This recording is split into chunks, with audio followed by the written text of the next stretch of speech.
halkan waa nuxurka wararka ku biirow ka mid noqda daawadayaashii nagu xiran adigoo la garanaya shirgaranaya qaybta saaraadaadu waxay kula tahay ku dhaafaya waxyaabaha daawad doontaan barnaamijkan aynu ku falanqeyn doona hadduu alweyn raallu ka noqdo waxaa ka mid noqon doona muuse suudi yalaxow senatar ka tirsan senatarada aqalka sare ee baarlamaanka jamhuuriyadda federaalk ee Soomaaliya sidoo kalena ka mid ka ah xubnaha siyaasiyiinta ee xoogweynta ah ee ku sugan gudaha caasimadda Muqdisho awoodda balaaran ee ciidanna haysta inuu bilaabay abaabullo ka dhan Xasan Sheekh Maxamuud iyo Yuusuf Xuseen Jimcaale Madaale waxaan idin soo gudbin doonaa shirar la abaabulayo iyo dibadbaxyo la qorsheenayo inay ka dhacaan gudaha caasimadda Muqdisho waxaanu ku falanqeyn doonaa warbixin iyo dhacdo arrimaha ku gadaaman waanu barnaamijkan ku soo gudbin doonaa hadduu alweyn raallu ka noqdo maxay tahay sababta dirirta Xasan Sheekh Maxamuud iyo sidoo kale Muuse Suudi Yalaxow oo dhaxaysa ee iminka khilaafkan keentay barnaamijka ayaan ku falanqeyn doonaa kuna faaqidi doonaa soo dhawaada ku biira ka mid noqda daawadayaasha iyo saaxiibada inagu xiran sidoo kalena la garaya qaybta hoose arahdina iyo waxa idin la tahay nagu dhaafo daawadayaal saaxiibayaal halkani waa nuxurka wararka mar kale kulanti wacan oo wanaagsan ayaan hawada idin kale nahay daawadayaal saaxiibayaal sida ay sheegayaan wararku waxa magaalada caasimadda Muqdisho ka taagan khilaaf xooggan oo u dhaxeeya madaxweyne Xasan Sheekh Maxamuud madaxweynaha jamhuuriyadda federaalka Soomaaliya iyo Muuse Suudi Yalaxow oo ah senatar ka tirsan senatarada aqalka sare ee baarlamaanka Soomaaliya Xasan Sheekh Maxamuud ayaa 15kii bishii May lagu doortay gudaha caasimadda Muqdisho waxa uu soo dhisay xubnaha golihiisa wasiirada isagoo magacaabay xubnaha Villa Soomaaliya ee isaga ku xeereysan dhammaan xubnaha wasiirada wasiirka koowaad iyo xubnaha Villa Soomaaliya ayaa ah kuwa ka yimid dhanka xisbiga UPD ee madaxweyne Xasan Sheekh Maxamuud waxa si weyn loo dhoorayay arinta ku gadaaman magacaabida gudoomiyaha gobolka Banaadir iyo saraakiisha ciidanka booliiska iyo sidoo kale militarigu ama qeybaha kala duwan ee hay'adaha amniga si kastoo xaaladda noqotaba Xasan Sheekh Maxamuud 4 bilood oo xafiiska uu joogay waxa uu markaasi la dhacayay sidoo kalena uu gorfeenayay cidda uu magacaabayo gudoomiyaha gobolka Banaadir waxa uu fooshay 4 bil kadib fool ogaa nooca mas'uulku uu soo waday Xasan Sheekh oo ahaa duqa Muqdisho kadib hadalhayn xooggan oo magaalada Muqdisho ka jirtay Xasan Sheekh ayaa magacaabay Yuusuf Madaale oo horey xilkan u soo qabtay kaasi oo inta badan dadku ay ka warqabeen inuu noqon doono bedelka Cumar Filish duqa caasimadda Muqdisho laakiin magacaabidda uu magacaabay mas'uulkan horey gobolka Banaadir u soo maamulay 2015 ilaa 2017 ayaa dhalatay kadib markii sidoo kale buuq xooggan uu ka dhashay iyo didmo siyaasadeed magacaabidda kolsii horeysay oo shalay ahayd intaan la magacaabin Muqdisho waxaa ka dhacay kulamo beeleed siyaasadeed kaasi oo lagu diidanaa qorshaha madaxweynaha jamhuuriyadda federaalk ee Soomaaliya iyo magacaabidda gudoomiyaha gobolka Banaadir iyo cidda la siinayo beelaha galmaax ayaa isku haystay kursigan iyaga oo si weyn markaasi ugu hardamayay cidda qaada doonta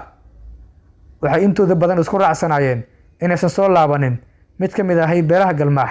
oo kursigaasi horey markaasi u soo haysatay labadii teeram ee u dambeeyay ama saddexdii teeram ee u dambeeyay sida ay markaasi muujeen shalayto kadib kulamo ka dhacay gudaha caasimadda Muqdisho iminka doodan diidmada ah waxaa soo galay Muuse Suudi Yalaxow oo ah senatar ka tirsan senatarada Soomaaliya sidoo kalena ka mid ka ah xubnaha hogaamiye kooxeedadii hore ee gobolka Banaadir ee siyaasadda markaasi u diga rogtay Muuse Suudi Xasan Sheekh Maxamuud ayaa iska qabteen waxay wararku sheegayaan in Muuse Suudi uu diidan yahay magacaabidda gudoomiyahan waxa uu madaxweynuhu ku eedeynayaa ballanka bax siyaasadeed waxa wararku sheegayaan in Muuse Suudi loo ballan qaaday in la sii doono qof isaga uu wado oo aan ahayn jufadiisa kuwaasi oo kolsii horeysay iyagu horey ugu soo ariminayay gobolka Banaadir waxa uu markaasi waday mid ka mid ah beelihii ka qayb qaatay sida weyn u dhisay Muuse Suudi Yalaxow inuu soo qaato mar kale xubinnimada golaha shacabka baarlamaanka jamhuuriyadda federaalk ee Soomaaliya ama golaha aqalka sare kuwaasi oo markaasi la warinayo in ay tahay xubin markaasi uu waday korneel Xaadowle oo jufadiisa ka midka ah. waxay arrintan keentay in Muuse Suudi uu diido erga ka socotay Xasan Sheekh Maxamuud kuwaas oo xildhibaano ah. waxay doonayeen inay ka ergayaan madaxweynuhu, laakiin Xaaji ayaa diiday, taasi oo keentay inuu diido inuu qaabilo xubnahan. sidoo kale korneel Xaadowle oo isna muddaxileedkiisii koowaad ee xildhibaannimo ku jira ayaa isaguna waxay markaasi keentay in uu doodan soo dhex galo, maadaama uu si weyn u riixayay xogta ku gadaaman in la siiyo xubin beeshiisa ah ama jufadiisa hoose ah kursigan. waxa uu si weyn u riixayay oo u dhisayay mid ka mid ah shakhsiyaadka sida weyn loo daydayay in kursigan ay qaadan karaan, laakiin maysan dhicin, taasi oo ka careysiisay Xaadowle. Xaadowle wuxuu ka mid ka ahaa xubnihii xabadka u garaacday madaxweyne Xasan Sheekh Maxamuud iyo Shariif Sheekh Axmed iyo xubnihii midowga musharaxiinta mucaaridka ahaa kadib markii muddo kororsi uu sameeyey Maxamed Cabdilaahi Farmaajo. Marinaayo, Kaaraan, qeybo iyo markaasi qeybo ka mid ah waqooyiga Muqdisho ayuu markaasi ka diriray isagoo sita qoray, boosh iyo dariiska ciidanka. waxaana goobtaasi soo galay cutub ciidan xooggan oo ciidankiisa ah, kuwaasi oo dirir ka galay gudaha caasimadda Soomaaliya ee Muqdisho. si kasta oo ay xaaladda noqoto, arrimaha la xiriira magacaabidda gudoomiyaha gobolka Banaadir ayaana iminka noqday kiis xasaasi ah, taasi oo la warinayo in xubno awood badan ku leh xagga ciidanku ay iyagu markaasi diidan yihiin magacaabidan Yuusuf Xuseen Jimcaale. Xaadowle dad kula dhow shirku waxay noo sheegeen in kaliya uu sheegay inuu aqbalayo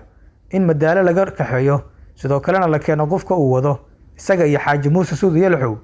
kaliyana ay tahay waxa kaliya oo aqbali karayaan. doodan siyaasadeed ama xiisadan ayaa noqotay mid si weyn looga hadlayo gudaha magaalada caasimadda ee Muqdisho. warbaa jira sheegaya in iminka ay socdaan kulamo ballaaran oo markaasi iminka dhiirigelin u noqday diidmada xubnahan siyaasadda awoodda ballaaran ku leh, kuwaas oo ka socda gudaha caasimadda ee Muqdisho. waxaa lagu wadaa ama la sheegayaa in dhowrka saacadood ee soo aadan ama 24 saac ee soo aadan ee Muqdisho ka dhacaan kulamo siyaasadeedyo lagu garab istaagayo xubnahaasi diidan la macaamilka madaxweynaha, sidoo kalena ka soo horjeeda Yuusuf Xuseen Jimcaale Madaale. wararku waxay sheegayaan in Madaale uu garab iyo gaashaanba uu ka helay Niza hoggaankeeda Mahad Maxamed Salaad iyo Xamse Cabdi Barre oo ra'iisul wasaaraha Jamhuuriyadda Federaalka ee Soomaaliya ah. waxay soo dadejisay in la magacaabo mas'uulkan, taasi oo qeyb ka ahayd arrimo door ah oo lagu xushay, sida inuu markaasi qeyb uu ka yahay xubnaha siyaasadda xisbiga UPD, inuu ku dhow yahay Xasan Sheekh Maxamuud oo uu teeram hore loo soo shaqeeyay, sidoo kalena uu ka mid yahay dadka sida weyn u soo dhisay, iyada oo ay dad inta badan aysan yaab ku noqon magacaabidda mas'uulkan. taageerada Xamse Cabdi Barre iyo hoggaanka Niza waxaa sidoo kale ka mid ah iyo kalsooni uu ka helo Xasan Sheekh Maxamuud oo madaxweynaha jamhuuriyadda ah, siday leeyihiin dadka iyagu u dhuundulala arrimahan. si weyn ayaa loogu ammaanaa wax ka qabashada arrimaha bulshada marka loo eego inuu kaga duwan yahay mas'uulkii dhawaan xafiis ka baneeyay. Madaale waxaa si weyn loo sheegay inuu qeyb ka qaatay bilic soo celinta magaalada caasimadda ee Muqdisho iyo dhismaheeda, wadooyinka muhiimka ah iyo goobaha istiraatiijiga ah.